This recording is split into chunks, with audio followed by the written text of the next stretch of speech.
Amblyomma americana. C'est le doux nom scientifique d'une tique originaire d'Amérique. Et si je vous parle d'elle, c'est qu'elle est capable de vous rendre intolérant à la viande en cas de morsure. Enfin, ça rend pas allergique à tout type de viande, seulement celle des mammifères terrestres.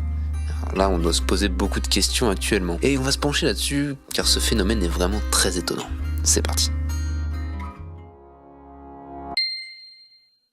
À la vue de cette nouvelle, je pense qu'il y a eu deux types de réactions. Les viandards qui ont dû avoir des suées dans le dos et les végétariens pour qui l'idée de propager cette tique à travers le monde a dû traverser l'esprit.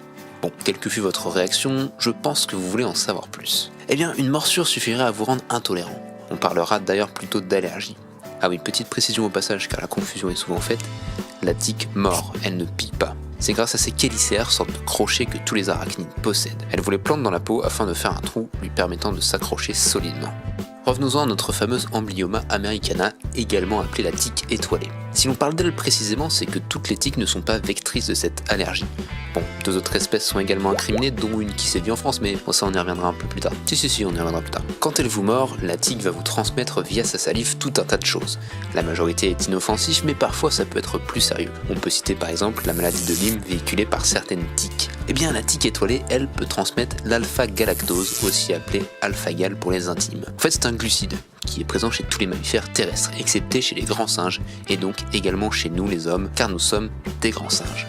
Notre organisme, qui ne connaît donc pas ce glucide, va le détecter et le prendre comme une intrusion. Le système immunitaire va alors se mettre à l'œuvre. Dès lors, dès que l'individu mordu mangera de la viande de mammifères terrestres, l'organisme va détecter l'alpha-gal et déclencher la défense, créant ainsi des réactions allergiques telles que des démangeaisons, des diarrhées, des crampes d'estomac et d'autres joyeusetés dans le genre. Alors comme on a pu le voir, cela ne concerne pas tous les types de viande. L'individu mordu pourra continuer à manger de la viande de volaille ou de poisson sans risque car elles ne contiennent pas d'alpha-gal. Le truc moins fun dans tout ça, c'est qu'il est très difficile d'établir un lien entre la consommation de viande et la réaction allergique qui suit, étant donné le laps de temps assez long qui peut s'écouler. Et pour dire, une allergie classique survient en général moins de 2 heures après le contact avec l'allergène. Pour le cas présent, c'est entre 2 et 12 heures. Ça explique pourquoi les chercheurs ont mis du temps avant de faire le lien entre la tique et l'allergie. Comme je le disais en début de vidéo, 3 espèces de tiques au moins sont susceptibles de transmettre cette allergie. Bon, le phénomène est surtout répandu aux États-Unis où plusieurs milliers de cas ont été observés, mais également en Australie où c'est une autre espèce de tique qui crée la même allergie, la Ixodes holocyclus. Mais ce que je m'apprête à vous dire ne va pas forcément vous rassurer si vous mangez de la viande en tout cas. Car en Europe et en France, des cas similaires ont été recensés. Bon, dans une moins grande mesure, on parle d'une 60aine de personnes tout au plus, mais affaire à suivre. Petite précision pour finir, mais qui a tout de même son importance, tous les individus mordus par ces tiques ne deviennent pas forcément allergiques. Cela n'est pas systématique.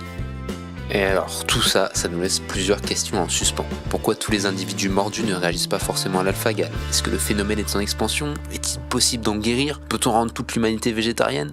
Ouais bon, la dernière question était un peu malvenue. Allez, merci d'avoir regardé cette vidéo, n'hésitez pas à la partager, et moi je vous dis à très bientôt pour une prochaine vidéo. Salut tout le monde.